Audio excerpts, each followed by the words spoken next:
The episode begins with a scene involving the entire main cast. This is an aspect that I find interesting, as there are so far a surprisingly few number of episodes that begin with the main cast assembled. Mostly an opening scene will include Lister and Rimmer. Anyway, the scene itself consists of Lister taking a quiz for women, the cat listening to music and badly singing along to it, and Rimmer playing chess against a scuttler. Lister then begins listening to the music with the cat. These first few minutes act as a decently amusing way to begin the episode. Nothing stomach-achingly hilarious, but still, it's enough to make someone smile at least. The best joke comes when great attention is given to Rimmer's chess game, which predictably is going badly for him. Just like the rest of the scene so far, it's not hilarious, but this bit just sticks out for all the right reasons. Just when you think Rimmer might achieve something, he doesn't. And the way everything is set up, the way the actors deliver their lines, the body language and facial expressions, make it a highly amusing moment. As opening scenes go, this one is pretty good, and it's nice to see the characters during downtime for a change. Then Holly appears. Holly forgets to tell the crew about an oncoming meteor which hits the ship. The meteor causes some damage, so the crew head to floor 591. Rimmer's legs then quite literally go walkabout due to the damage done to the hologram simulation suite. It's mildly amusing to see Rimmer's legs separate from the rest of his body, and the special effects, while not exactly brand new, have aged surprisingly well. The scene in the hologram simulation suite is one of the best in the episode. Rimmer starts glitching because of the damage done, and as a result begins behaving like various people have been on Red Dwarf. Chris Barry's performance here is hilarious, his impressions of Lister and Holly being especially good. Chris Barry's comedic timing and mimicking abilities are fantastic here, though that is no real surprise as Chris Barry worked on Spitting Image for many years.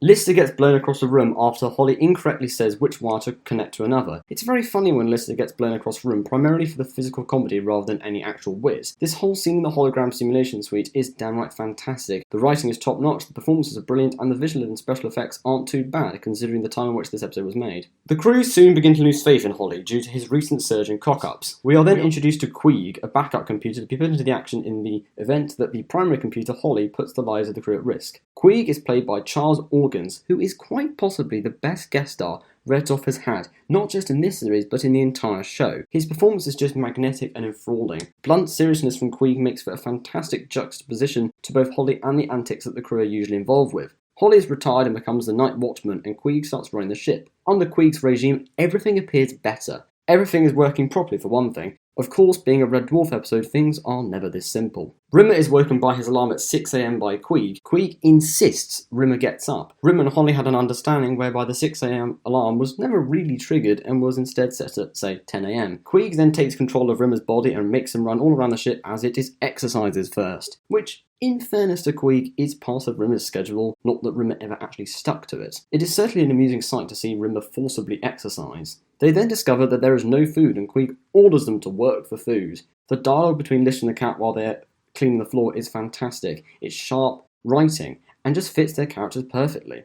The episode so far has contained some funny moments, but none of it has exactly reinvented the wheel. Holly then appears, now as the Night Watchman. The dialogue is obviously fantastic here, as if it needs saying. Norman Lovett's performance throughout the episode is great, but I'd say this is his best scene. As an episode focused on Holly, Norman Lovett brings possibly his best performance. The jokes are witty and clever and suit Holly's character perfectly. The cat and Lister ask Holly to be restored as the primary computer, to which Holly says he'll be in touch before leaving the scene. The scene is pretty great. It's one of the funniest so far in the episode. The performances are all top notch, the dialogue is fantastic, and the wit and quickness is utterly superb. The cast just works brilliant together, and it makes for genuinely great television. Before too long, Holly turns up in the drive room and he challenges Queeg for control of the ship. A game of chess. The winner gets control of the ship while the loser gets erased. The chess match is pretty great, and most notably for the effective editing during the montage. Once the match is over, it turns out that Holly lost and is therefore set to be erased. Holly says goodbye in what is a surprisingly poignant scene. The musical score is particularly good. Holly disappears and Queeg appears in his place. Queeg, however, only appears briefly and also speaks with Holly's voice. Holly reappears and it turns out that Queeg and Holly were one and the same. The whole thing was staged as some sort of moral lesson for the crew, or just some elaborate prank. This plot twist is okay. It works, it doesn't contradict anything, and the episode still holds up on repeat viewings. However, I still have preferred Queeg to have been his own character. So,